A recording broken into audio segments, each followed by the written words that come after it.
Yabanuku Bigbe Hazabani Jamere Ofune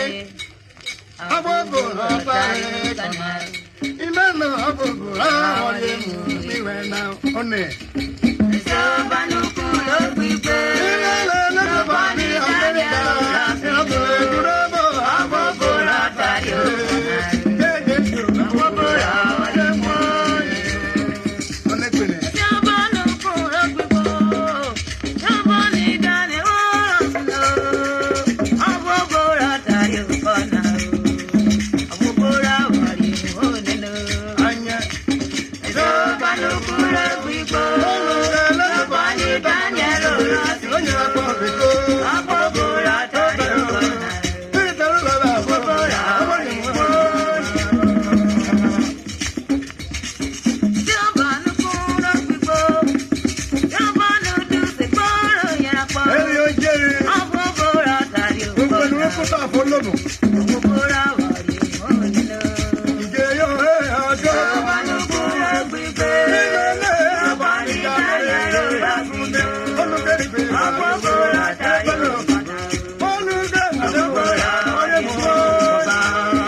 Obodoji luru ami kegbe kan na odoji si ni tuebo ni oji tuebo mebo la ta na acha na re uni ara de rekota na he o mo ebo na mo ebo na imo obeko keji nya bro di na yoma mebo la na ko ri mi moto every day ni ituri panya ke wo pa ade di so ya mi merake ata no cha na nige igo doji akwa ke iyo mu bia akatara kwa ya na adi jije de ke bro Allah me ko wa na wa pa para patare ai ku dia kere ane money muru na acha wa weto na ane muru are ji moto je kamera ko ti shagamu abo ka bro ko ibe ni ke kibru jo le brigo na se na adi na di moto me ko wa na ama ele pi opriori kwa nwusa na ko gbe do bi oboto gba ikuru oga be yen na re no yen e mo na bru na ko lo ne ready abeko meba pere driver the thing don't boss ojo pa ko no yo ibe boss na the thing don't boss ikudugo ka nyenyo na ama e brego ku na no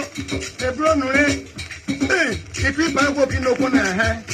me ta we na atom e so da atom ko wo tere iko munu oburu na ko chafa ta kenya akonu no de ani biko jowo no peta era ebru obrare pakpata ka gwa re oja na go pe hospital ye amasa yote ishagamu o ma me no chana re e ti re lagwa wa po kori mu le ri o e jo bonu kuro gbegbe ajo bonu jane akule ene abo rata ure e mo na abo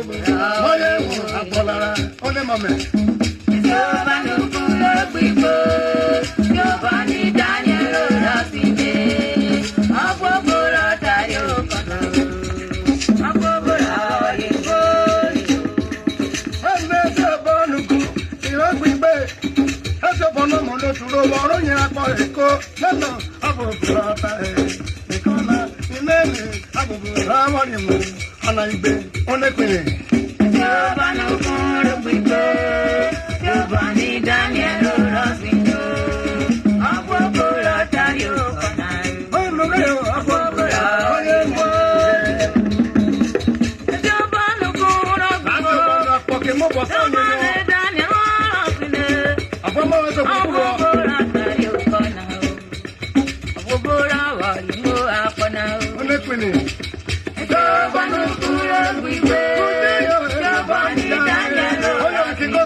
Anama